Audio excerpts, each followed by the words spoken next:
ابراہیم رضی اللہ تعالیٰ عنہ نے اپنے آخری سانس لیے، ماریہ قبطیہ رضی اللہ تعالیٰ عنہ ابراہیم رضی اللہ تعالیٰ عنہ کے وصال پر آنسو بہانے لگی، گڑ گڑا کر رونے لگی، صرف اس لیے نہیں کہ یہ میرا بیٹا تھا، نہیں، میرے نبی اس کو گود میں لیتے تھے، نبی کا کھلونا تھا، نبی محبت کرتے تھے، نبی اس سے پیار کرتے تھے۔ ماریہ قبطیہ کی آنکھوں سے آنسو بہ پڑے۔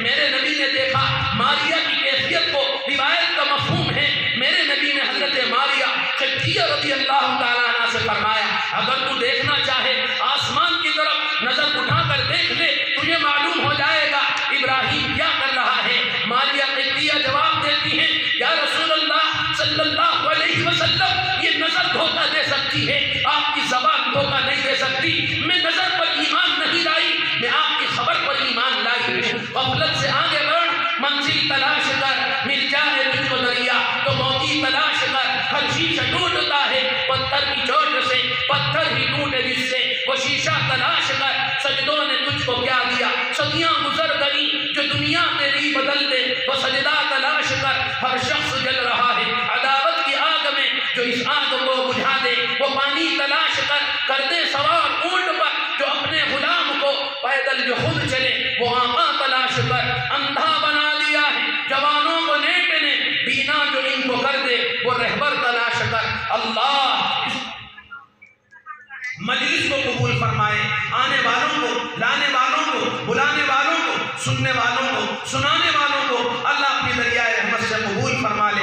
اپنے زبان سے نکلے ہوئے کلمات پر غور کریں کہ ہم کیا کہہ رہے ہیں، ہم کیا بول رہے ہیں، ہماری زبان سے نکلنے ہوئے کلمات کیا ہیں۔ اللہ تعالیٰ سخت مزاجی سے ہماری حفاظت فرمائے، اللہ تعالیٰ بد مزاجی سے ہماری حفاظت فرمائے۔ ہم اپنے اخلاق کو حسین بنائیں، اپنے اخلاق کو محترم بنائیں، اپنے اخلاق کو مکرم بنائیں۔ اللہ کی قسم علماء نے لکھا ہے سب سے خوبصورت جنت خوبصورت اخلاق والوں کو ملے گی۔ آج ہماری زبان سے نکلے ہوئے کلمات تیر اور تلوار سے زیادہ خطرناک ثابت ہو رہے ہیں۔ کہنے والے نے کہا ہے تلخ لہجوں سے بگڑتے ہیں دلوں کے رشتے، اپنا ماحول محفل سے بنا کر رکھنا۔ تلخ لہجوں سے بگڑتے ہیں دلوں کے رشتے، اپنا ماحول محفل سے بنا کر رکھنا، ورنہ تعمیر کی صورت ہی بگڑ جاتی ہے، بنیاد کی ہر اینٹ جما کر رکھنا۔ تلخ لہجوں سے بگڑتے ہیں دلوں کے رشتے، اپنا ماحول محفل سے بنا کر رکھنا، ورنہ تعمیر کی صورت ہی بگڑ جاتی ہے، بنیاد کی ہر اینٹ جما کر رکھنا۔ اللہ تعالی ہمیں اخلاق سیکھنے کی توفیق عطا فرمائے۔ اللہ خلق عظیمہ کی دولت سے سرفراز فرمائے، خلق عظیمہ کی دولت سے مالا مال فرمائے۔ خدا کے لیے زندگیوں میں تبدیلی لاؤ، خدا کے لیے میں یہ فرمایا اپنی محنت کا رخ درست کرو، خدا کے لیے اپنے گھروں کا ماحول ایمانی بناؤ، خدا کے لیے اپنی خواتین کو پردے میں رکھو۔ علماء نے لکھا ہے جس کے گھر کی خواتین پردے کا اہتمام کرتی ہیں اللہ تعالیٰ اس گھر میں برکت نازل فرماتے ہیں۔ ہم تو کماتے کماتے مقروض ہو گئے، ہم تو کھاتے کھاتے مریض ہو گئے، وجہ کیا ہے؟ ہمارے گھر کی خواتین اللہ کی قسم بے پردہ ہو گئی، بے حیا ہو گئی، بے حجاب ہو گئی۔ اللہ تعالیٰ پردے کی دولت سے سرفراز فرما دے، پردے کی دولت سے مالا مال فرما دے۔ لکھا علماء نے پردے والی خواتین سے بادل بھی پیار کرتا ہے، پردے والی خواتین سے آسمان والے بھی محبت کرتے ہیں۔ لکھا ہے کتاب میں خواجہ نظام الدین اولیاء رحمت اللہ علیہ کی خدمت میں ایک جماعت حاضر ہوئی اور آ کر کہنے لگی بابا بارش کی دعا فرمائیے، بابا قحط سالی پڑی ہے، اللہ کے لیے بارش کی دعا فرمائیے، صلاۃ استسقاء پڑھائیے، ہمیں کچھ وظیفہ بتائیے۔ بابا نے اس جماعت کو غور سے سنا، ان کی باتوں کو سنا اور بابا اپنے حجرے میں تشریف لے گئے۔ بابا وہاں سے ایک ململ کا کپڑا لے کر آئے۔ لکھا ہے کتاب میں بابا نے اس ململ کے کپڑے کو آسمان کی طرف اٹھایا، بادل آ گئے، بادل چھا گئے، دہلی کی گلیوں میں، دہلی کے کوچوں میں، دہلی کی منڈیوں میں، دہلی کے جنگلات میں ندیاں بہہ گئیں۔ لوگوں نے پوچھا بابا یہ کیا کرشمہ ہے، بابا یہ کیا کرشمہ ہے، کچھ تو بتاؤ۔ حضرت نظام الدین اولیاء رحمت اللہ علیہ نے فرمایا یہ میری ماں کا دوپٹہ ہے، یہ ململ کا کپڑا میری ماں کا دوپٹہ ہے، میں نے اللہ کو اس کا واسطہ دیا ہے، ایک کریم آقا یہ اس صاحبہ کا، اس خاتون جنت کا، اس کلید فاطمہ کا دوپٹہ ہے جس کے سر کے بال ساری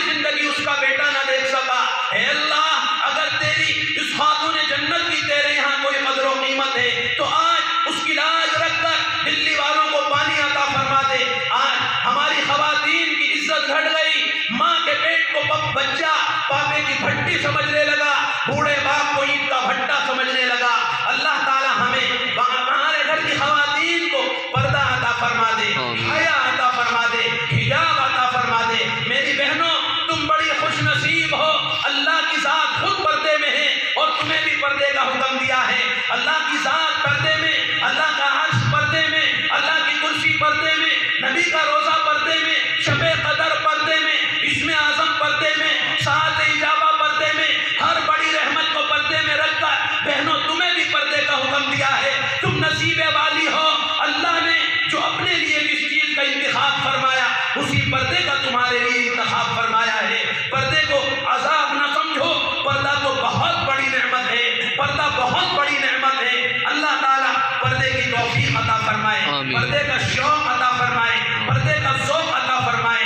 بے پردگی سے رحمت کے فرشتے چلے جاتے ہیں، بے پردگی سے بیماریاں آتی ہیں، بے پردگی سے یہ فرمایا رکاوٹیں آتی ہیں، بے پردگی سے حاکم وقت کے دل میں سختی پیدا ہو جاتی ہے۔ تم پردے والی بنو، روئے زمین کے نظام کو اللہ تعالیٰ درست فرمائیں گے۔ اللہ تعالیٰ پردے کی توفیق عطا فرمائے، پردے کا شوق عطا فرمائے، پردے کا ذوق عطا فرمائے۔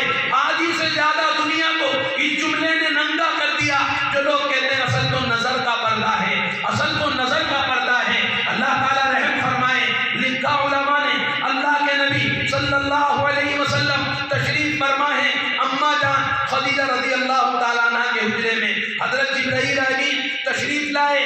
کچھ دیر بعد جبرائیل علیہ السلام تشریف لے گئے۔ اللہ کے نبی صلی اللہ علیہ وسلم دیکھ رہے ہیں یہ جبرائیل امین کہاں چلے گئے، جبرائیل امین کیسے اتنی جلدی رخصت ہو گئے۔ امی جان خدیجہ رضی اللہ تعالیٰ عنہ سمجھ گئی، آپ نے تاڑ لیا کہ پیارے نبی کچھ سوچ رہے ہیں۔ حضرت خدیجہ نے پیارے نبی سے سوال فرمایا، آپ کیا اتنی غور سے دیکھ رہے ہیں، کیا سوچ رہے ہیں؟ میرے نبی نے فرمایا ہے خدیجہ رحمت کا فرشتہ آیا اور وہ فوراً رخصت ہو گیا۔ حضرت خدیجہ عرض کرنے لگی، یا رسول اللہ صلی اللہ علیہ وسلم، میرا گمان یہ ہے جبرائیل امین اس لیے چلے گئے ہیں کہ میرے دوپٹے سے یہ بال باہر آ گیا تھا۔ آپ انداز لگائیں، نبی کے گھر میں، نبی کی موجودگی میں، نبی کی شریک حیات کے سر مبارک سے ایک بال کے باہر آنے پر رحمت کا فرشتہ چلا گیا۔ ہمارے گھر رحمت کے فرشتے کیوں آئیں گے؟ ہماری بیٹی کو سارا زمانہ جانتا ہے، ہماری بہن کو سارا زمانہ جانتا ہے، ہماری شریک حیات کو سارا زمانہ جانتا ہے۔ ایک کریم آقا پردے والی محنت کی توفیق عطا فرما دے، پردے کا شوق عطا فرما دے، پردے کا ذوق عطا فرما دے۔ شیخ الحدیث قطب عالم حضرت مولانا زکریا رحمۃ اللہ علیہ کی شریک حیات میری نانی صاحبہ آخری مرتبہ زندگی میں جب مدینہ پاک تشریف لے گئی، اللہ کے نبی کے روضہ انور سے صلاۃ و سلام پڑھ کر اپنے مقام پر واپس تشریف لا رہی ہیں۔ بڑھاپے کا زمانہ ہے، لاٹھی کا سہارا ہے، آپ کا پاؤں پھسل گیا، آپ گر گئیں۔ ایک شخص آئے، انہوں نے آپ کو اٹھانے کی کوشش کی، آپ نے فرمایا تو نامحرم ہے، مجھے ہاتھ مت لگانا، تو نامحرم ہے، مجھے ہاتھ نہ لگانا، یہ نبی کا شہر ہے، روضہ انور قریب ہے، تو نامحرم ہے، مجھے ہاتھ نہ لگانا۔ آقا کو تکلیف پہنچے گی، آقا مدینہ کو تکلیف پہنچے گی۔ ہماری بہنوں سے، ہماری بیٹیوں سے کتنے جوان بغل گیر ہوئے آج ہمیں معلوم نہیں ہے۔ اے اللہ معاف فرما دے، معافی کے فیصلے فرما دے، ہدایت کے فیصلے فرما دے، بخشش کے فیصلے فرما دے۔ نیت لے کے جانا، ارادہ لے کے جانا، عزائم لے کر جانا کہ انشاءاللہ گارے مٹی پر محنت نہیں، ایمان و یقین پر محنت کروں گا۔ دیکھو جس زمین پر محنت کی جاتی ہے وہاں پھل پھول پیدا ہوتے ہیں، اور جس زمین کو بنجر چھوڑ دیا جاتا ہے وہاں کیڑے مکوڑے جنم لیتے ہیں، سانپ سپولیے جنم لیتے ہیں۔ ہم اگر قلوب پر محنت کریں، ایمان و یقین پر محنت کریں، انشاءاللہ ہمارے اندر صفات پیدا ہوں گے، ہمارے اندر صبر کی پیدا ہوگا، ہمارے میں شکر کا جذبہ پیدا ہوگا، ہمارے اندر اخلاق پیدا ہوں گے۔ ہم نے اپنے قلوب پر، اپنے دلوں پر محنت چھوڑ دی ہے تو آج ہماری زبان سے نکلے ہوئے کلمات کس قدر تلخ ہو گئے ہیں۔ کیا تیر کاٹے گا، کیا تلوار کاٹے گی، جو ہماری زبان کاٹ پھاٹ کا کام کر رہی ہے۔ اللہ تعالیٰ رحم فرما دے، کرم فرما دے، اپنی معرفت نصیب فرما دے، اپنی محبت نصیب فرما دے، اپنا تعلق نصیب فرما دے، اپنے خزانوں سے لینے کی توفیق عطا فرما دے۔ کچھ نیتیں لے کے جانا، کچھ ارادے لے کے جانا۔ کوشش کرنا، اے کریم آقا اپنی دریائے رحمت سے مجھے قبول فرما لے، جیسے تو نے ہمارے بڑوں کو قبول فرمایا، جیسے تو نے اکابرین امت کو قبول فرمایا، جیسا تو نے اہل دیوبند مشائخ دیوبند کو قبول فرمایا، اللہ تو ہمیں بھی قبول فرما لے، ہمارے گھرانے کو قبول فرما لے، ہماری نسلوں کو قبول فرما لے، ہمارے بچوں کو قبول فرما لے۔ وہی تو فیصلہ کرتا ہے پتھروں کے مقدر کا، کسے نالی میں رکھنا ہے، کسے کعبے میں رکھنا ہے۔ مولانا الیاس صاحب رحمۃ اللہ علیہ کی ماں نے دعا مانگی، اے اللہ میرے بیٹے کو قبول فرما لے، تو اللہ تعالیٰ نے اس ماں کی زبان کی لاج رکھ کر شاہ صاحب کو قبول فرمایا۔ آج کی مائیں بھی دعاؤں کا اہتمام کریں، رات کی تنہائی میں اپنے بستروں کو چھوڑ کر مصلوں پر آ کر رب کائنات کے سامنے سر بسجود ہو جائیں اور رو دھو کر مانگیں، اے اللہ ہماری نسلوں کو قبول فرما لے، ہمارے بچوں کو قبول فرما لے، ہمارے پڑوس کو قبول فرما لے۔ علماء نے لکھا ہے ماں کی دعا اولاد کے حق میں نبیوں کی دعاؤں کے معنی نصب رکھتی ہے، ماں کی دعا اولاد کے حق میں نبیوں کی دعاؤں کے معنی طاقت رکھتی ہے۔ شاہ صاحب کی ماں نے دعا فرمائی تو اللہ نے شاہ کو کہاں پہنچایا۔ میری والدہ کے سگے نانا مولانا الیاس صاحب رحمۃ اللہ علیہ ہوتے تھے۔ میں نے اپنی والدہ محترمہ سے سنا ہے ایک مرتبہ حضرت مولانا الیاس صاحب رحمۃ اللہ علیہ عید کے دن بہت زیادہ بے چین تھے۔ آپ کی والدہ نے فرمایا بیٹا آج عید کا دن ہے، تو اتنا بے چین کیوں ہے؟ تیرا رونا اتنا بڑھ گیا، بیوہ عورتوں سے زیادہ تیرا رونا بڑھ گیا، بیٹے کیا بات ہے؟ تو سحر میں بھی رویا، تو افطار میں بھی رویا، تو رکوع و سجود میں رویا، بیٹا تو آج بھی رو رہا ہے، کچھ دودھ لے کر آتا، میں بھی تھوڑا شیر بنا لیتی، تیرا رونا ہی ختم نہیں ہوتا۔ حضرت نے فرمایا دبی ہوئی آواز سے فرمایا اے ماں 29 روزوں پر عید کا چاند نظر آ گیا، ایک روزہ اور مل جاتا میرے 10 لاکھ بھائیوں کی اور مغفرت ہو جاتی، ایک روزہ اور مل جاتا میرے 10 لاکھ بھائیوں کی اور بخشش ہو جاتی۔ دشمنوں کو تو نے آب و گل دیا، دوستوں کو اپنا درد دل دیا، ان کو ساحل پر بھی طغیانی ملی، مجھ کو طوفانوں میں بھی ساحل دیا۔ دشمنوں کو تو نے آب و گل دیا، دوستوں کو اپنا درد دل دیا، ان کو ساحل پر بھی طغیانی ملی، مجھ کو طوفانوں میں بھی ساحل دیا۔ فرعون کے دسترخوان پر کتنی نعمتیں، میرے نبی کی بیٹی کے دسترخوان پر سوکھی روٹیاں، میرے نبی کے دسترخوان پر سوکھی روٹیاں۔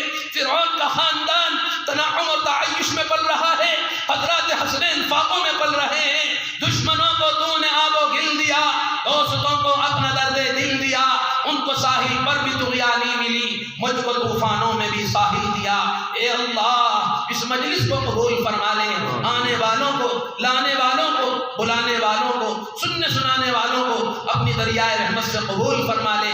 کہنے سننے میں، لکھنے پڑھنے میں جو کمی خطائی ہوئی اللہ اپنی دریائے رحمت سے اسے معاف فرما دے۔ دیکھو بے عیب اللہ ہے، معصوم نبی ہے، بے عیب اللہ ہے، معصوم نبی ہے، خطائیں ہوتی رہتی ہیں لیکن رونے دھونے والوں کو اللہ معاف کر دیتے ہیں۔ رات کی تنہائی میں رب کائنات سے رو کر معافی مانگنے والوں کو اللہ ضرور معاف فرما دیتے ہیں۔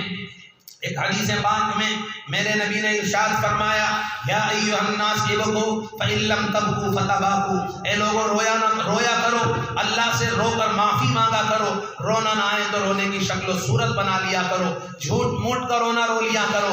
ارے بچہ ماں کے پاس جھوٹ موٹ کا رونا روئے اس کا غصہ بڑھ جاتا ہے، شاگرد استاد کے سامنے جھوٹ موٹ کا رونا روئے اس کا غصہ بڑھ جاتا ہے، شریک حیات شوہر کے سامنے جھوٹے آنسو بہائے اس کا غصہ بڑھ جاتا ہے۔ وہ کریم اللہ، وہ رحیم اللہ، وہ عظیم اللہ جھوٹ موٹ کے آنسوؤں پر بھی جنت کی سندیں دے رہا ہے، معافی کے پروانے دے رہا ہے۔ اللہ تعالیٰ رونے کی توفیق عطا فرمائے۔ کچھ نیتیں کریں، ارادے کریں، عزائم کریں کہ انشاءاللہ محنت کریں گے، اپنی محنت کا رخ درست کریں گے، ایمان و یقین کو بنائیں گے، ایمان و